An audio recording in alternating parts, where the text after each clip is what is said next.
یہ راستہ دکھاتا ہاں علم رہنما ہے، ہاں علم رہنما ہے، علم نور ہے، علم نور ہے۔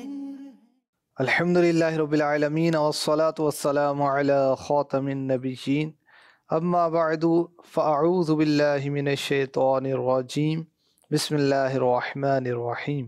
الصلاة والسلام علیک یا رسول اللہ وعلی آلک واصحابک یا حبیب اللہ۔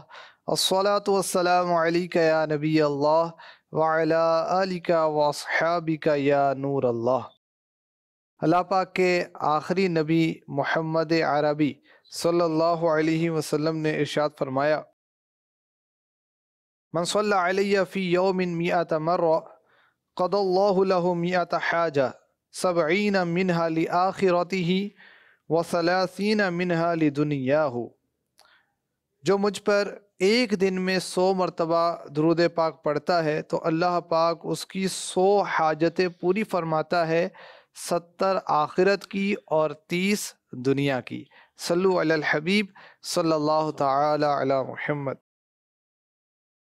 مدنی چینل کے ناظرین، پروگرام نور علم میں آپ کو ایک بار پھر ویلکم کہتے ہیں۔ یاد رہے کہ اللہ پاک کو وہ عمل بہت پسند ہے جو کنٹینیوسلی کیا جا رہا ہو، جس میں استقامت ہو، جو مسلسل کیا جائے، اور سیکھنے سکھانے میں اس کی اہمیت اور بھی بڑھ جاتی ہے۔ مفتی محمد امجد علی اعظمی صدر الشریعہ رحمۃ اللہ علیہ فرماتے ہیں کہ اگر سبق میں ناغہ کیا جائے، چھٹی کی جائے تو سبق کی برکت اٹھ جاتی ہے۔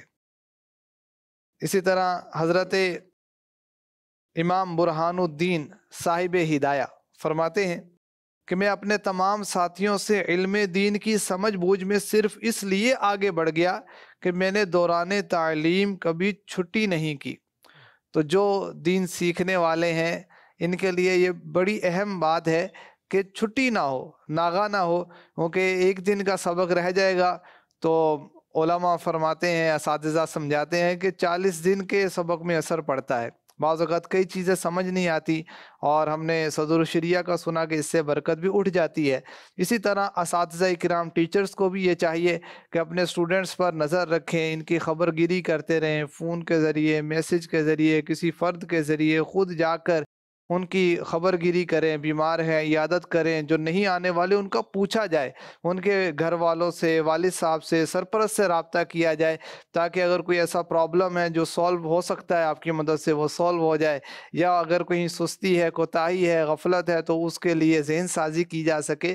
تو دو طرفہ یہ کوشش ہوگی تو انشاءاللہ الکریم دین سیکھنے سکھانے والے استقامت کے ساتھ علم دین میں مصروف رہیں گے۔ نبی کریم صلی اللہ علیہ وسلم کی مبارک سیرت سے یہ سیکھنے کو ملتا ہے کہ صحابہ کرام اگر مجلس اقدس میں غیر حاضر ہوتے تو ان کی خبر گیری فرمایا کرتے تھے، ان کے بارے میں میرے آقا صلی اللہ علیہ وسلم پوچھا کرتے تھے کہ فلاں کیوں نہیں آیا۔ جیسا کہ روایت میں ہے کہ رسول اللہ صلی اللہ علیہ وسلم انصار کا خیال رکھتے، ان کے بیمار ہونے والوں کی عیادت کرتے، ان میں سے جو مجلس رسالت میں حاضر نہ ہوتا اس کے نہ آنے کی وجہ پوچھا کرتے تھے۔ تو ہم بھی اس طرح کے معاملات میں جو نہیں آتا ان کی خبر گیری کریں گے، اس سے انشاءاللہ دلجوئی بھی ہوگی اور استقامت کا بھی سبب بنے گا۔ نبی کریم صلی اللہ علیہ وسلم کے حیات طیبہ کے اس پہلو کو مزید جاننے کے لیے بڑھتے ہیں پہلے سیگمنٹ کی طرف، جس کا نام ہے سیدھی راہ چلاتے یہ ہیں۔ بسم اللہ الرحمن الرحیم۔ ہمارے آقا علیہ الصلوۃ والسلام کی عادت کریمہ آپ نے بیان کی کہ مجلس اقدس میں کوئی نہ آتا، نماز میں نہ آتا تو آپ اس کا معلوم کیا کرتے تھے۔ حضرت ثابت بن قیس رضی اللہ عنہ کا واقعہ عرض کرتا ہوں۔ آپ جہر الصوت تھے، آواز مبارکہ آپ کی بلند تھی، نیچرلی، قدرتی طور پر۔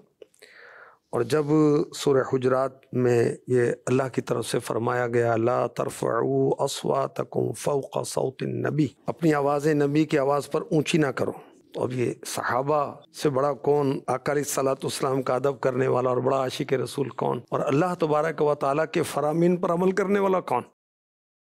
انہوں نے بارگاہ رسالت میں ادب اور خوف کی بنا پر حاضر ہونا ترک کر دیا۔ مسلسل کئی دن جب حاضر نہ ہوئے تو حضرت سعد رضی اللہ عنہ سے فرمایا گیا کہ وہ کیوں نہیں آ رہے، وہ کیوں غیر حاضر ہیں؟ تو ان سے پوچھا گیا، کیونکہ یہ ان کے پڑوسی تھے، پڑوسی سے پوچھا تو انہوں نے جا کر کہا کہ آقا علیہ الصلوۃ والسلام تمہاری غیر حاضری کی وجہ پوچھ رہے ہیں۔ تو کہا میں تو دوزخی ہو گیا کہ میری آواز نبی پاک علیہ الصلوۃ والسلام کی آواز مبارکہ سے بلند ہو گئی۔ تو حضرت سعد رضی اللہ عنہ نے آ کر یہی بات بارگاہ رسالت میں جب پیش کی تو اللہ کے حبیب علیہ الصلوۃ والسلام نے غیبی خبر دی، ان کو کہو وہ جنتی ہیں۔ سبحان اللہ۔ ویسے تو سارے صحابہ جنتی ہیں اور جن پر نظر کریں گے ان کو جنت میں لے جائیں گے، جس کی شفاعت کریں گے جنت میں لے جائیں گے۔ اور عشرہ مبشرہ جو ہیں وہ خاص، جن کے نام بنام میرے آقا علیہ الصلوۃ والسلام نے ایک ہی نشست میں فرما دیے کہ یہ جنتی جنتی جنتی جنتی۔ اس کے علاوہ ان کی اسپیشل خصوصیت ہے، لیکن دیگر صحابہ بھی جنتی ہیں۔ دیکھیں وہی بات کہ وہ حاضر نہیں ہو رہے اور اللہ کے حبیب علیہ الصلوۃ والسلام ان کا معلوم کر رہے ہیں۔ تو طلبہ کی غیر حاضری کا نوٹس لینا بھی ایک ٹیچر، ایک معلم کی ذمہ داریوں میں سے ہے۔ اب دیکھیں کہ اگر وہ بیمار ہے تو عیادت ہوگی، خدا نخواستہ فوت ہو گیا، فوت بھی تو ہوتا ہے آدمی، تو اس کی وہ تعزیت اور دیگر جو معاملات ہیں وہ کی جائیں گے۔ اچھا اگر وہ کسی پریشانی میں ہے، مالی پریشانی ہے، گھریلو پریشانی ہے، استاد کو معلوم ہی نہیں ہوگا تو دور کیسے کرے گا؟ تو میرے آقا علیہ الصلوۃ والسلام کی یہ عادت کریمہ رہی کہ آپ نہ آنے والوں کے بارے میں خبر گیری رکھتے اور ان کا معلوم کیا کرتے تھے۔ سبحان اللہ۔ جس طرح آپ نے ذکر فرمایا، نسائی شریف کے حدیث مبارکہ ہے کہ ایک صاحب سرکار دو عالم صلی اللہ تعالیٰ علیہ وآلہ وسلم کی خدمت اقدس میں حاضر ہوتے ہیں، تو بعضوں کا انداز ہوتا ہے کہ وہ بچوں کو بھی ساتھ لے کر آتے ہیں۔ تو جب یہ حاضر بارگاہ اقدس ہوتے تو ان کا بیٹا وہ بھی کچھ دیر کے بعد ان کے پاس آ جاتا، جو اس کو اپنے ساتھ بٹھا لیتے۔ چند دن گزرے، یہ نظر نہیں آئے، تو ہمارے آقا صلی اللہ تعالیٰ علیہ وآلہ وسلم نے صحابہ کرام علیہم رضوان سے ان کے بارے میں پوچھا۔ خدمت اقدس میں عرض کی گئی کہ آقا ان کے بچے کا انتقال ہو گیا۔ تو انتقال کی خبر ملنے پر رحمت کونین صلی اللہ تعالیٰ علیہ وآلہ وسلم خود بنفس نفیس ان کے گھر میں تشریف فرما۔ سبحان اللہ، سبحان اللہ۔ تو ان سے وجہ پوچھی تو انہوں نے وجہ ذکر فرمائی کہ حضور میرے بیٹے کا انتقال ہو گیا۔ تو آپ صلی اللہ تعالیٰ علیہ وآلہ وسلم نے ارشاد فرمایا، کیا تم یہ پسند کرتے ہو کہ یہ عمر بھر تمہاری خدمت کرتا، یا یہ تمہیں پسند ہے کہ جب تم کل قیامت کے دن جنت کی طرف جاؤ تو جنت کے ہر دروازے پر اپنے سے آگے اسے کھڑا پاؤ، واہ، کیا بات۔ تمہارے لیے وہ دروازے کھولے؟ تو کہتے ہیں آقا یہ دوسرے والی بات جو آپ نے ذکر فرمائی ہے مجھے تو یہ پسند ہے۔ سبحان اللہ۔ آخرت کو ترجیح، آخرت کو ترجیح دی گئی۔ تو اس پر ایک تو ہے جو ہمارا موضوع چل رہا ہے، اس موضوع کے تعلق سے کہ ہمارے آقا صلی اللہ تعالیٰ علیہ وآلہ وسلم نے نہ آنے والے کا غیر حاضری کا نوٹس لیا کہ وہ کیوں نہیں آ رہے۔ اور اس کے ساتھ ساتھ اس سے جو چند ایک باتیں سامنے آتی ہیں، ایک تو یہ کہ تعزیت یہ ہمارے آقا صلی اللہ تعالیٰ علیہ وآلہ وسلم کی عادت مبارکہ کا حصہ ہے۔ سبحان اللہ۔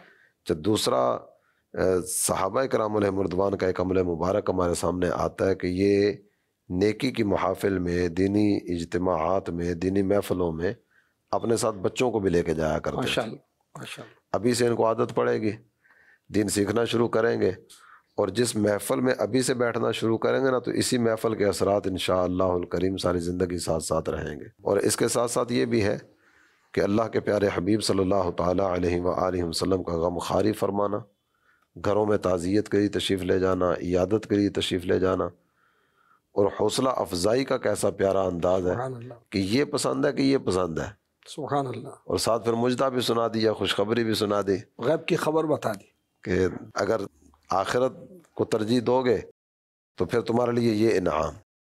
تو انہوں نے اس کا تذکرہ کر دیا کہ حضور میں تو یہی پسند کرتا ہوں۔ تو یہ حضرات کتنے پاکیزہ صفت والے تھے، کیسی پاکیزہ عادات والے تھے، یہ پسند ہے یہ پسند ہے، تو انہوں نے دنیا پر آخرت کو ترجیح دی۔ سبحان اللہ، سبحان اللہ۔ اچھا یہ تو ایک سلسلہ یہ تھا نا کہ کسی کے ذریعے سے پوچھتے تھے کہ وہ کہاں ہے، وہ کیوں نہیں آیا۔ ایسا بھی واقعات ہیں کہ بنفس نفیس خود اسی سے پوچھنا کہ آپ کہاں چلے گئے تھے۔ سبحان اللہ۔ تو جیسے سیدنا ابو ہریرہ رضی اللہ تعالیٰ عنہ آپ سے روایت آپ فرماتے ہیں کہ سرکار صلی اللہ علیہ وسلم میں جا رہا تو تشریف لائے تو میرا ہاتھ پکڑ کر چلنے لگ گئے. تو ایک مقام پر آپ تشریف فرما ہوئے, میں چپکے سے وہاں سے نکل گیا کیونکہ میرے اوپر غسل کی کیفیت تھی, میں نے غسل کرنا تھا. جب میں غسل کر کے واپس آیا تو سرکار صلی اللہ تعالی علیہ وسلم وہیں پہ تشریف فرمائے. مجھے دیکھ کے فرماتے ہیں کہ کہاں گئے تھے آپ؟ تو اپنی کیفیت بیان کرتے ہیں کہ آقا ایسے سے میرے ساتھ معاملہ ہوا تھا. تو آپ نے فرمایا سبحان اللہ, مومن پلید نہیں ہوتا. اب یہ وہ ہے کہ غیب اگر کوئی اسٹوڈنٹس کلاس میں آئے, جیسے بعض اوقات پہلے پیریڈ میں آتے ہیں دوسرے میں نہیں ہوتے, یہ کیفیت بھی چلتی رہتی ہے. اگر دوسرے میں ہوتے ہیں تو تیسرے میں آ گئے, تو جو تیسرے میں آئے ہیں اگر دوسرا پیریڈ بھی انہیں کا تھا تو پوچھیں کہ بھئی آپ کہاں چلے گئے تھے, کوئی مسئلہ کوئی پرابلم تو نہیں. بعض اوقات طالب علم ایسے ہوتے ہیں کہ تھوڑی دیر کے لیے پرابلم بن جاتی ہے, سر میں درد ہو جاتا ہے, پیٹ میں درد شروع ہو جاتا ہے, وہ کہیں تھوڑی سی دیر کے لیے لیٹ جاتے ہیں. تو استاد صاحب کو اس پر عمل کرتے ہوئے پوچھنا چاہیے کہ آپ کہاں گئے تھے. ہو سکتا ہے کہ کوئی ایسا ریزن بیان کریں جس سے, جیسے ابھی عیادت کا ذکر کیا, خیر خائی کی کوئی کیفیت بن جاتی ہے, تو اس سے بھی طلبہ کرام کے اندر پڑھائی میں بھی دلچسپی جو ہے وہ بڑھتی رہتی ہے. اور پھر دوسرا یہ ہاتھ پکڑ کر چلنا, سبحان اللہ. یعنی سرکار صلی اللہ علیہ وسلم ابو ہریرہ کا ہاتھ پکڑ کر بھی آپ تشریف لے کر جانے لگے, تو یہ بھی ایک طالب علم کے ساتھ جو ہے وہ محبت کا ایک انداز ہے. سبحان اللہ. تو یہ تو ٹیچرز کے اعتبار سے بات ہو رہی ہے نا کہ وہ نوٹس لیں. اسٹوڈنٹس کو آپ کیا کہیں گے کہ وہ چھٹی کر لیا کرے, اب ٹیچر خود ہی نوٹس لے لے گا. میں پیریڈ سے آگے پیچھے ہو جاؤں تو اب ناظم صاحب کی ڈیوٹی ہے وہ نوٹس لیں. تو ہمیں بھی بتانے کا ہے کہ ہم بتایا کریں, ہم بھی پوچھ کر جائیں, ہم بھی باقاعدہ ایک طریقہ کار ہے اس کے مطابق چھٹی لیں. اچھا یہ دیکھیں نا, یہ جتنی بھی گفتگو ہوئی ہے ان میں آزار تھے. ایسا نہیں تھا کہ بغیر کسی وجہ کے چلا جائے. سیدنا جیسے آپ نے ثابت بن قیس رضی اللہ تعالیٰ عنہ کا بیان کیا, یہاں پر جو جس صحابی رضی اللہ تعالیٰ عنہ کا ذکر مبارک ہوا, یا میں نے سیدنا ابو ہریرہ رضی اللہ تعالیٰ عنہ کا ذکر مبارک جو کیا, آزار تھے, پیچھے کوئی نہ کوئی ایسی ریزن تھی کہ جو اس وقت ایسے بیان نہیں کی جا سکتی تھی, لیکن ریزن آخر میں بیان کی ہے کہ اس وجہ سے میں حاضر نہیں ہو پا رہا تھا. تو ایسا نہیں ہے کہ طالب علم جیسے ابھی جیسا دور جا رہا ہے, کمیونیکیشن تو بہت آسان ہے, روابط ہوتے ہیں, نمبرز ہوتے ہیں اور گروپس بنے ہوتے ہیں, تو اپنے ٹیچر سے, اپنے ناظم صاحب سے, ایڈمن سے رابطے کے لیے سہولتیں تو موجود ہیں. ابتدا میں آپ نے خود ذکر بھی کیا نا کہ ایک چھٹی کا اثر کتنے دنوں تک رہتا ہے, برکت اٹھ جاتی ہے. ایک تو یہ ہے کہ طالب علم کو خود بھی غور کرنا چاہیے کہ جس مقصد کے لیے آیا اس مقصد کی طرف توجہ رکھے. جو تعلیم کا ایک حرج یا نقصان ہوگا اس نقصان کی تلافی کی صورت خود ہی کرنا شروع کر دے, اور اس کی طرف اس انداز میں بھی متوجہ ہو کہ کسی قسم کا نقصان نہ ہو. دوسرا بعض اوقات کچھ اس طرح کی صورت بھی ہوتی ہے کہ کہیں تادیبی کارروائی ہو جائے گی, ہو سکتا ہے کہ سالانہ امتحان سے روک دیا جائے کہ اگر حاضریاں بہت زیادہ ہو گئی ہیں اس کا امتحان کیا لیں گے, اس نے تو پڑھے ہی نہیں ہے, تو وہ شاید بڑی آزمائش کا شکار ہو جائے گا. جیسے مجلس جامعۃ المدینہ کا یہ ہے نا کہ ہمارا 80% حاضری کا طے ہے, تو ہمارے اسٹوڈنٹس بھی تشریف فرما ہے, ہمارے ابھی ایگزامز ہوں گے, اس میں بھی 80% حاضری کا اصول ہمارا ہے. جن کے اعذار نہیں ہوں گے اور بغیر کسی وجہ کے انہوں نے تعطیل کی ہوگی, چھٹی کی ہوگی, تو ان کو داخلے کے اندر یہ بھی ایک ایسی وجہ ہے کہ جس کو پیش نظر رکھ کے مطلع ضرور کریں, ورنہ یہ بغیر اطلاع کے چھٹی جو ہے اور بھی آزمائش میں مبتلا کر سکتی ہے. تو بہرحال مدنی چینل کے ناظرین اور اگر اسٹوڈنٹس ہمارے ساتھ ہیں تو ان کے لیے یہ سیکھنے کی بات ہے کہ اپنے ٹیچرز کو بھی بتاتے رہیں, رابطے میں رہیں. ٹیچرز کے لیے سیکھنے کی بات ہے کہ اگر اسٹوڈنٹ کی چھٹی ہے تو اس سے رابطے میں آئیں, اس کا نوٹس لیں, تو انشاءاللہ الکریم یہ پڑھنے پڑھانے سیکھنے سکھانے کے سلسلے میں ایک تسلسل قائم ہوگا اور ایک استقامت سے یہ سلسلہ آگے بڑھ سکے گا. آئیے بڑھتے ہیں اگلے سیگمنٹ کی طرف جس کا نام ہے ہمارے علماء پیارے علماء. جی سیدی. ہمارے علماء پیارے علماء, اس سیگمنٹ میں جس عظیم شخصیت کا تذکرہ آپ کے سامنے کرنے کی سعادت حاصل کروں گا, انہیں ملک العلماء کہا جاتا ہے. کیا مطلب ہوتا ہے اس کا استاد صاحب؟ علماء کے بادشاہ, سبحان اللہ. اہل علم کے بادشاہ. علماء تو ہوتے بادشاہ, یہ بادشاہوں کے بادشاہ, بادشاہوں کے بھی بادشاہ, سید السادات بھی کہا جاتا ہے, سبحان اللہ, سرداروں کے بھی سردار. اعلیٰ حضرت امام اہل سنت ان کو ملک العلماء فرماتے ہیں, اور فاضل بہار یہ بھی اعلیٰ حضرت امام اہل سنت کی طرف سے ان کو لقب دیا گیا. سبحان اللہ. پٹنہ بہار کا ایک قدیم تاریخی شہر ہے. عظیم آباد کے قریب جگہ ہے رسول پور میجرہ.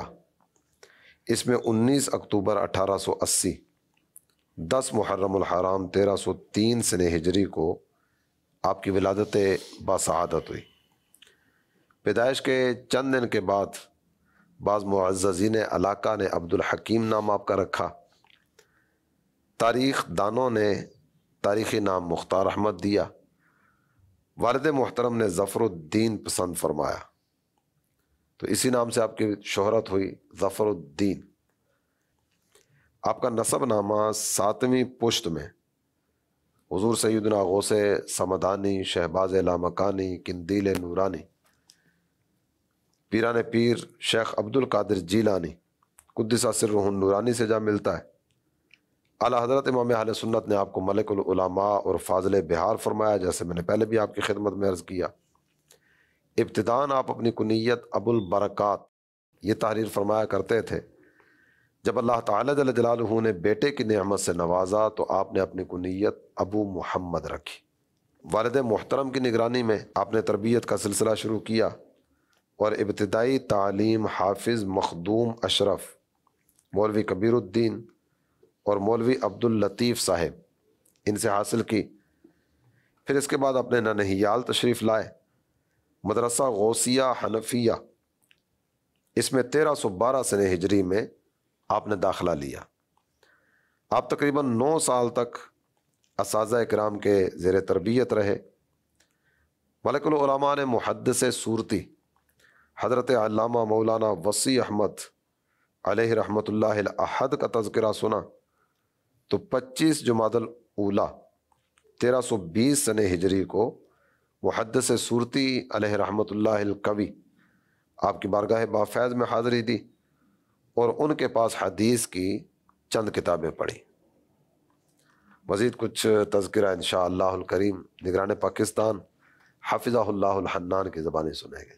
ماشاءاللہ، یہ تو سید صاحب بھی ہیں بھائی، اور پھر سید بھی، عالم بھی اور مفتی، اور آپ نے 50 سال سے زیادہ فتویٰ نویسی فرمائی۔ آپ کے فتاویٰ کا نام بھی فتاویٰ ملک العلماء کے نام سے۔ سبحان اللہ، سبحان اللہ۔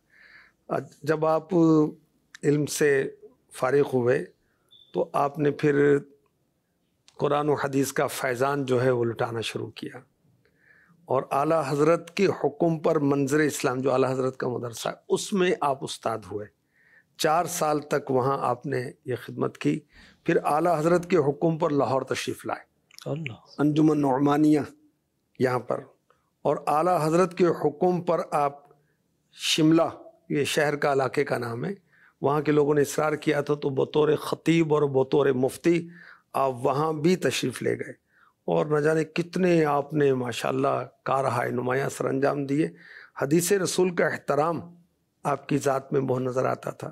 اس نے حدیث بیان کرنے سے پہلے غسل کرتے یا کم از کم وضو کرتے، سر پر امامہ باندھتے، سرما ڈالتے، عطر و عنبر سے معطر ہوتے، بڑے ادب سے کھڑے ہو کر درس حدیث دیتے، بڑا دل نشین انداز، سنجیدہ لب و لہجہ، تشریح، ایکسپلینیشن بہت آسان اور بہت اچھے انداز سے فرماتے، اور دوران درس حدیث کبھی مسکراتے کبھی اشک باری فرماتے۔ اللہ، وہ جیسی وہ حدیثیں تو اللہ والے وہ ڈوب کر، اور ایسا موقع بھی آتا کہ آپ بہت وہ جلال میں آ جاتے۔ وہ موقع کیسا ہوتا جب گستاخان نبی کا تذکرہ ہوتا تھا۔ تو خیر، اللہ پاک ان پر کروڑوں رحمتیں ہوں، ان کی دینی خدمات قبول ہوں اور ہمیں بھی توفیق مل جائے۔ آپ نے جو باتیں ذکر فرمائے تو اس میں ایک چیز جو سامنے آتی ہے نا وہ یہ کہ جہاں بھیجا گیا وہاں چلے گئے۔ سبحان اللہ۔ لاہور بھیجا گیا، شملہ بھیجا گیا، تو جہاں بھیجا گیا وہاں چلے گئے۔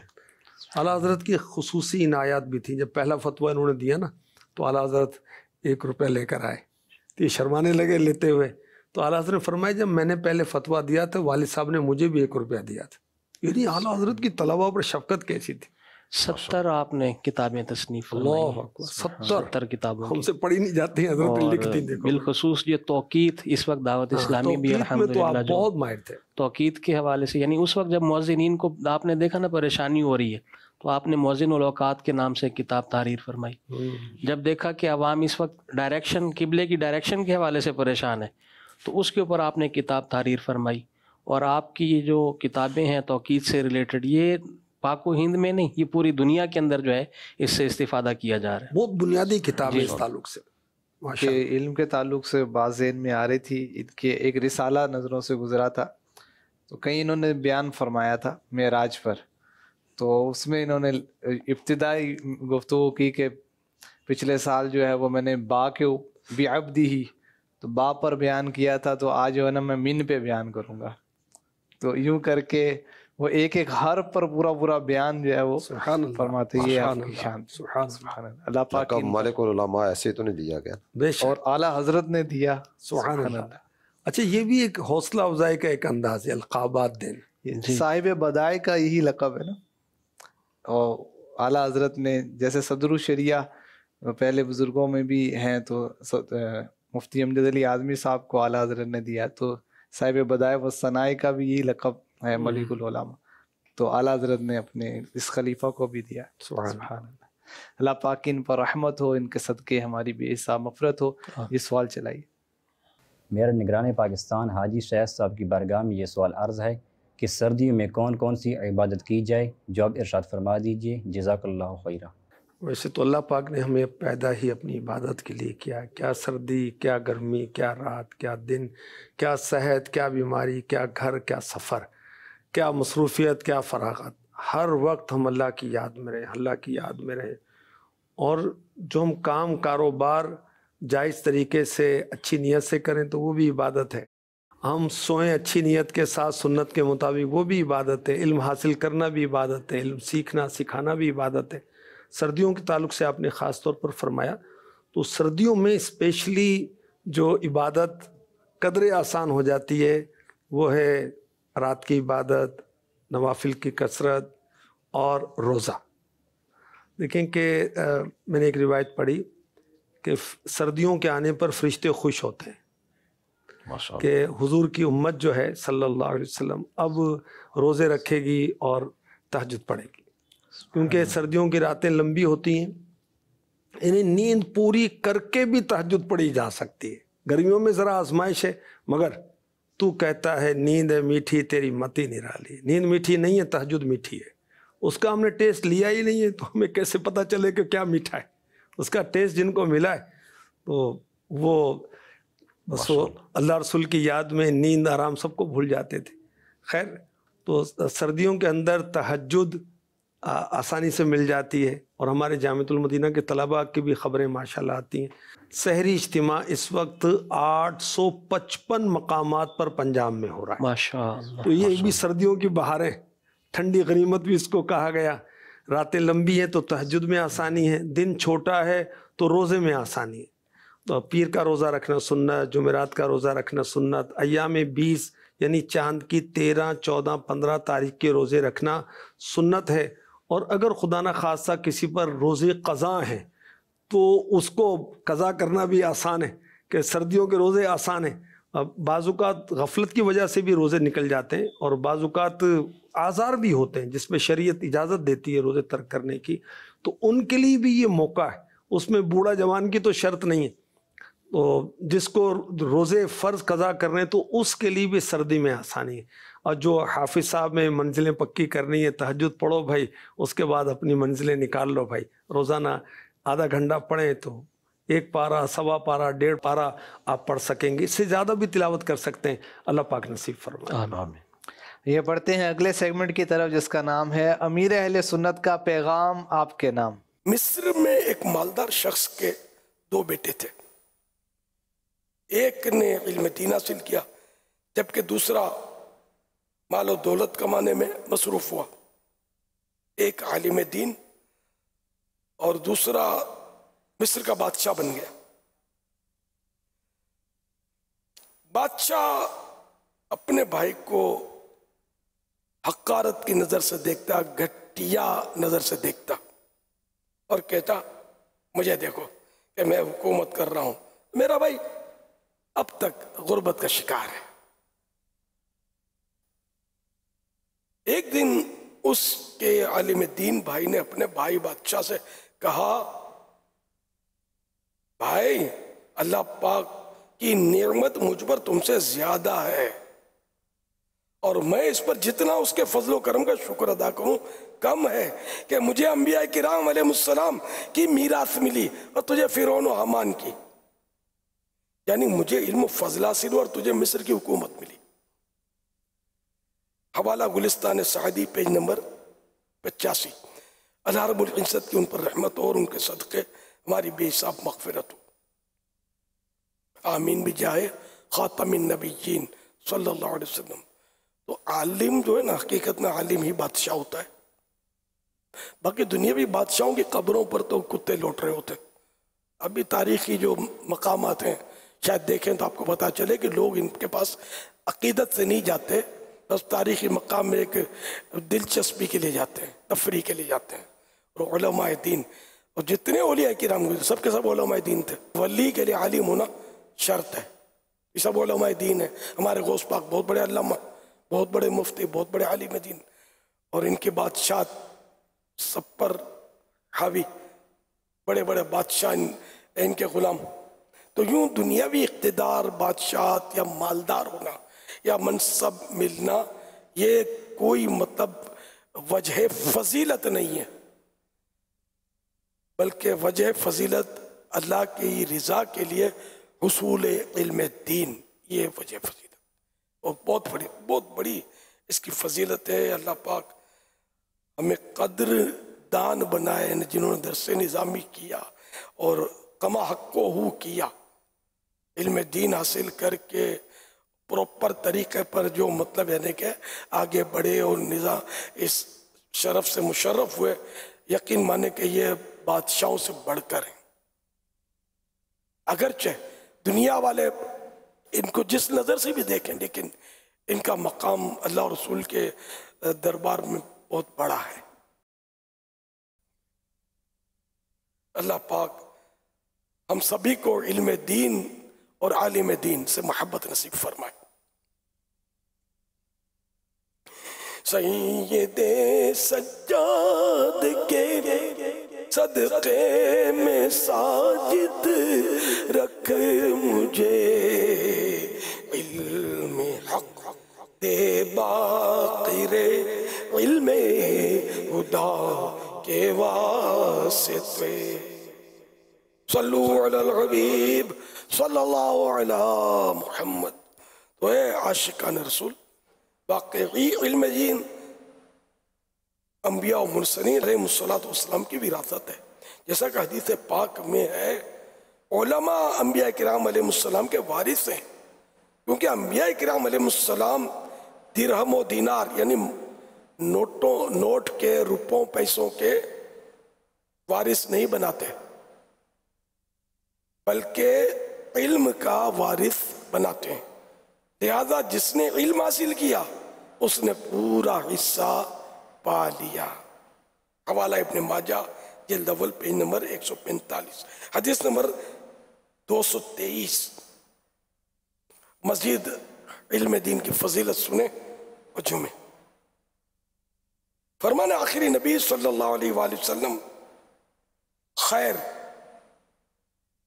یعنی علم کی باتیں، یہ شرح کے مطابق ہلالین میں لکھا ہوا ہے۔ سننے سے کبھی مومن کا دل نہیں بھرے گا یہاں تک کہ آخر کار جنت میں داخل ہو جائے گا۔ حوالہ ترمذی حدیث نمبر 2686۔ حضرت سیدنا شیخ عبدالحق محدث دہلوی رحمۃ اللہ علیہ فرماتے ہیں، اس حدیث پاک سے پتہ چلا کہ جس مسلمان میں علم دین حاصل کرنے کی حرص اور شوق ہوگا اس کا ایمان پر خاتمہ ہوگا۔ سبحان اللہ، یہ بہت بڑا اعجاز ہے۔ وہ جنت ملے گی اسی کو جس کا خاتمہ ایمان پر ہوگا، عمل کا قیامت کے دن اجر و ثواب ملے گا اسی کو جس کا ایمان پر خاتمہ ہوگا۔ کیا اعمال کا دار و مدار خاتمے پر ہے؟ سوال چلائیے۔ میرا نام حمزہ عطاری ہے، میں جامعۃ المدینہ فیضان مدینہ مانسہرہ سے 4th ایئر کا طالب علم ہوں۔ میرا حاجی صاحب کی بارگاہ میں سوال عرض ہے کہ یہ کیسے پہچان کریں کہ مجھے بڑا ہو کر کیا بننا ہے؟ جواب ارشاد فرمائیں، جزاک اللہ خیرا۔ اللہ اکبر۔ ہمیں کیا بننا ہے؟ ہمیں اللہ کا حقیقی سچا مطیع و فرما بردار بندہ بننا ہے، ہمیں اس کے حبیب صلی اللہ علیہ وسلم کا مخلص عاشق بننا ہے، ہمیں دین کا خادم بننا ہے، دین سیکھنے اور سکھانے والا بننا ہے، کچھ اور نہیں بننا، ان سے محبت کرنے والا بننا ہے۔ اور ایک دینی طالب علم جو جامعۃ المدینہ میں پڑھتے ہیں تو امیر اہل سنت جو تربیت فرماتے ہیں اس کے تناظر میں عرض کروں گا، جیسے ایک سوال کیا گیا امیر اہل سنت سے کہ مدرسۃ المدینہ کے بچوں کا فیوچر کیا ہے، مستقبل کیا ہے؟ آپ نے فرمایا جنت میں آقا کا پڑوس، اور کیا ہے؟ ماشاءاللہ۔ تو جو جامعۃ المدینہ کے طلباء کرام ہیں ان کے تعلق سے ترغیب دی جاتی ہے کہ آپ امام بنیں، آپ خطیب بنیں، آپ استاد صاحب بنیں، مبلغ بنیں، نگران بنیں۔ اچھا میں کیا بنوں؟ تو اس میں فطری طور پر بھی ہوتا ہے، کچھ ذوق ہوتا ہے، کچھ اپنے اساتذہ سے بھی مشورہ کیا جائے، اپنے پیرنٹس سے بھی مشورہ کیا جائے، دوستوں سے مشورہ عام طور پہ کیا جاتا ہے۔ تو دوست آپ کے ہم عمری تو ہیں، ان کو اتنا تجربہ نہیں ہے۔ اور برکت البرکۃ مع اکابرکم، برکت تمہارے اکابرین کے ساتھ، بڑوں کے ساتھ ہے۔ اب وہ بڑے علم میں ہیں یا عمل میں ہیں یا عمر میں ہیں، تجربے میں، وہ سارے بڑے اس میں شامل ہیں۔ تو اپنے پیرنٹس ہیں ان کے ساتھ مشورہ کریں، اپنے اساتذہ کے ساتھ مشورہ کریں، ناظم کے ساتھ مشورہ کریں، آپ کے علاقے کے جو نگران ہیں ان سے مشورہ کریں، تو انشاءاللہ آپ کو وہ خود بتا دیں گے آپ کو کیا کرنا ہے۔ اور یہ تو ضرور بات ہے، مجھے نیک بننا ہے، مجھے فرائض و واجبات کا پابند بننا ہے، مجھے سنتوں کا عامل بننا ہے۔ میرے رب نے مجھے اپنی عبادت کے لیے پیدا کیا، میں نے عبادت گزار بننا ہے، میں نے آخرت کی تیاری کرنی ہے، جنت کے راستے پر چلنا ہے، میں نے جہنم سے بچنے والے اعمال جو ہیں وہ اختیار کرنے، یعنی جہنم میں جانے والے اعمال نہیں کرنے، جنت میں لے جانے والے اعمال کرنے ہیں۔ وہ عمل نہیں کرنا کہ قبر میں عذاب ہو، اللہ نہ کرے، اللہ پاک راضی ہو اور ہمیں اپنا مخلص اور سچا بندہ بنا لے۔ آئیے بڑھتے ہیں اگلے سیگمنٹ کی طرف جس کا نام ہے نمایاں جامعۃ المدینہ۔ میاں والی پاکستان کے صوبہ پنجاب کا ایک شہر ہے۔ یہاں کی سب سے قدیم زبان سرہنگی ہے جو یہاں کے قدیم باشندوں کی زبان چلی آ رہی ہے۔ یہاں بھی عاشقان رسول کی دینی تحریک دعوت اسلامی نے ایک تعلیمی مرکز جامعۃ المدینہ قائم کیا ہے جہاں پر طلبہ کو عالم بنانے کے ساتھ ساتھ دنیاوی تعلیم بھی دی جاتی ہے۔ یہ جامعۃ المدینہ وانڈی گھنڈ والی نزد عبید نور ہسپتال پر واقع ہے۔ اس کا کل رقبہ 5.5 کنال ہے۔ جامعۃ المدینہ کی عمارت 3 منزلہ ہے جس میں درجات کی تعداد 7 ہے، جن میں زیر تعلیم طلبہ کی تعداد 155 ہے۔ اکثر طلبہ رہائشی ہیں جن کی تعداد 102 ہے اور بقیہ غیر رہائشی۔ رہائشی طلبہ کے لیے کھانے پینے کا معقول انتظام ہے اور اس کے ساتھ دیگر ضروریات زندگی بھی طلبہ کے لیے میسر ہیں۔ اب تک اس جامعۃ المدینہ سے فارغ التحصیل ہونے والے طلبہ کی تعداد تقریباً 62 ہے جو کہ دعوت اسلامی ہی کے کسی نہ کسی شعبے میں اپنی خدمات سر انجام دے رہے ہیں۔ اس جامعۃ المدینہ میں پڑھانے والے قابل اساتذہ کرام اپنی پوری محنت اور لگن کے ساتھ طلبہ کو پڑھا رہے ہیں۔ اللہ پاک تمام اساتذہ کرام اور طلبہ کو ترقی عطا فرمائے۔ آج کا سوال بھی نوٹ کر لیجئے۔ حضرت مفتی ظفر الدین بہاری رحمۃ اللہ علیہ کو ملک العلماء کا لقب کس نے دیا؟ یہ جواب آپ نے اسکرین پر نظر آنے والے نمبرز پر ہمیں دینا ہے۔